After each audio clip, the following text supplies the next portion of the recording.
नमस्कार दोस्तों, आपका हमारे YouTube चैनल सनातन त्योहार में स्वागत है। आज हम आपको फागुन मास की महाशिवरात्रि की कहानी सुनाने जा रहे हैं। अगर आपको कहानी पसंद आए तो कमेंट बॉक्स में कमेंट करके जरूर बताएं। साथ ही आप हमारे चैनल पर नए हैं तो सब्सक्राइब कीजिए और बेल आइकन पर क्लिक जरूर कीजिए, जिससे हमारी वीडियो की नोटिफिकेशन आपको मिलती रहे। अब सुनिए ये कहानी। महाशिवरात्रि फागुन मास के कृष्ण पक्ष की चतुर्दशी को पड़ने वाली शिवरात्रि को कहते हैं। शिव पुराण में इस दिन का बड़ा महत्व बताया गया है। मान्यता है कि इस दिन माता पार्वती और भोलेनाथ का विवाह हुआ था और इसी दिन शिवजी पहली बार लिंग में प्रकट हुए थे। यही वजह है कि सनातन धर्म में इस दिन का खास महत्व है। इस साल 2024 में 8 मार्च को यह महापर्व शिवरात्रि के रूप में मनाया जा रहा है। अगर आप भी यह व्रत रखते हो तो महाशिवरात्रि के अवसर पर महाशिवरात्रि की कथा जरूर पढ़ें। अगर आप व्रत नहीं रखते हो तब भी महाशिवरात्रि की कथा को पढ़ें, सुने तो पुण्य के भागी बनेंगे। एक बार माता पार्वती ने शिव शंकर से पूछा, ऐसा कौन सा श्रेष्ठ तथा सरल व्रत पूजन है जिससे मृत्यु लोक के प्राणी आपकी शरण में आपकी सहज ही प्राप्त कर लेते हैं। शिवजी ने उत्तर देते हुए कहा, शिवरात्रि का व्रत का विधान बताकर यह कथा सुनाई। एक बार चित्रभानु नामक एक शिकारी था। पशुओं की हत्या करके वह अपने कुटुंब को पालता था। वह एक साहूकार का ऋणी था, लेकिन उसका ऋण समय पर न चुक सका। क्रोधित साहूकार ने शिकारी को शिव मठ में बंदी बना लिया। संयोग से उस दिन शिवरात्रि थी। शिकारी ध्यान मगन होकर शिव संबंधी धार्मिक बातें सुनता रहा। चतुर्दशी को उसने शिवरात्रि की व्रत की कथा भी सुनी। संध्या होते ही साहूकार ने उसे अपने पास बुलाया और ऋण चुकाने के विषय में बात की। शिकारी अगले दिन सारा ऋण लौटा देने का वचन देकर बंधन से छूट गया। अपनी दिनचर्या की भांति वह जंगल में शिकार के लिए निकला, लेकिन दिन भर बंदी गृह में रहने के कारण भूख प्यास से व्याकुल था। शिकार करने के लिए वह एक तालाब के किनारे बेल वृक्ष पर चढ़ने लगा। बेल वृक्ष के नीचे शिवलिंग था जो बेल पत्रों से ढका हुआ था। शिकारी को उसका पता न चला। चढ़ते समय उसने जो टहनियां तोड़ी वे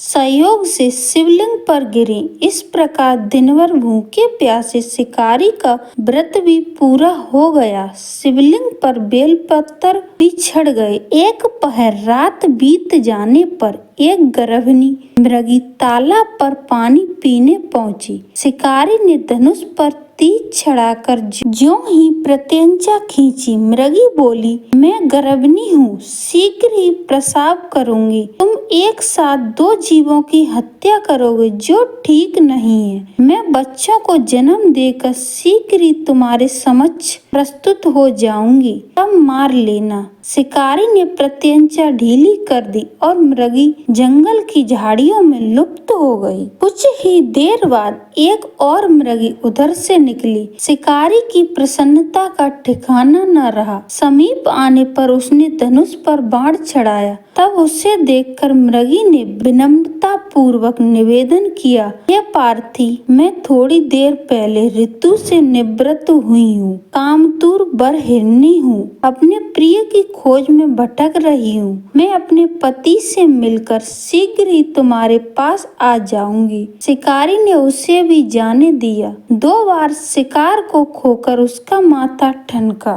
वह चिंता में पड़ गया। रात्रि का आखिरी पहर बीत रहा था। तभी एक अन्य मृगी अपने बच्चे के साथ उधर से निकली। शिकारी के लिए यह स्वर्णिम अवसर था। उसने धनुष पर तीर चढ़ाने में देर नहीं लगाई। वह तीर छोड़ने वाला था। एक मृगी बोली, हे पार्थी, मैं इन बच्चों को इनके माता पिता के हवाले कर कर लौट आऊंगी। इस समय मुझे छोड़ दो। इस पर शिकारी हंसा और बोला, सामने आए शिकार को छोड़ दूं? मैं ऐसा मूर्ख नहीं हूँ। इससे पहले मैं 2 बार अपना शिकार खो चुका हूँ। मेरे बच्चे भूख प्यास से तड़प रहे होंगे। मृगी ने उत्तर दिया और कहा, जैसे तुम्हें अपने बच्चों की ममता सता रही है, ठीक वैसे ही मुझे भी अपने बच्चों की ममता सता रही है। इसलिए सिर्फ बच्चों के नाम पर मैं थोड़ी देर के लिए जीवन दान मांग रही हूँ। हे पार्थी, मेरा विश्वास कर, मैं इन्हें इनके पिता के पास छोड़कर तुरंत लौटने की प्रतिज्ञा करती हूँ। मृगी का दीन स्वर सुनकर शिकारी को उस पर दया आ गई। उसने उस मृगी को भी जाने दिया। शिकार के अभाव में बेल वृक्ष पर बैठा शिकारी बेल पत्थर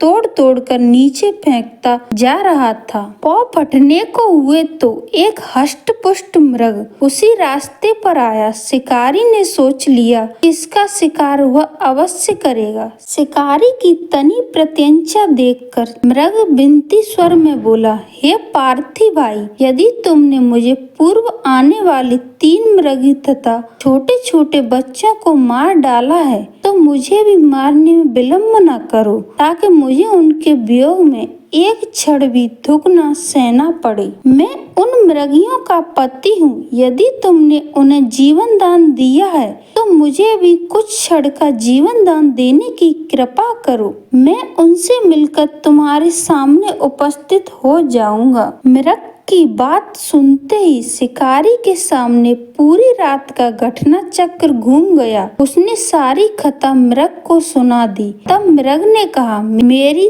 तीनों पत्नियां जिस प्रकार प्रतिज्ञाबद्ध होकर गई हैं, मेरी मृत्यु से अपने धर्म का पालन नहीं कर पाएंगी। अतः जैसे तुमने उन्हें विश्वास पात्र मानकर छोड़ा है, वैसे ही मुझे भी जाने दो। मैं उन सब के साथ तुम्हारे सामने शीघ्र ही उपस्थित होता हूँ। उपास, रात्रि जागरण तथा शिवलिंग पर बेलपत्ता चढ़ाने से शिकारी के हिंसक हृदय निर्मल हो गया। उसने भागवत शक्ति का आभास हो गया। धनुष बाण उसके हाथ में सहज ही छूट गए। भगवान शिव की कृपा से उसका हिंसक हृदय करुणा से भर गया। वह अपने अतीत कर्मों को याद करके पश्चाताप करने लगा। थोड़ी ही देर बाद वह मृग सब परिवार शिकारी के समक्ष उपस्थित हो गया ताकि वह उनका शिकार कर सके। लेकिन जंगली पशुओं की ऐसी सत्यता और सात्विकता और सामूहिक प्रेम भावना देखकर शिकारी को बड़ी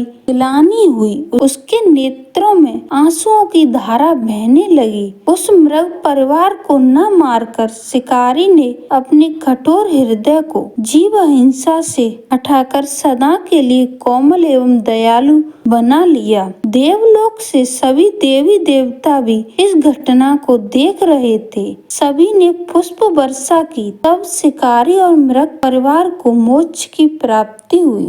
महाशिवरात्रि का व्रत की कथा का पाठ हर महाशिवरात्रि व्रत करने वाले को करना चाहिए। अगर आप महाशिवरात्रि का व्रत नहीं करते हो तब भी आपको महाशिवरात्रि के व्रत की कथा सुननी और पढ़नी चाहिए।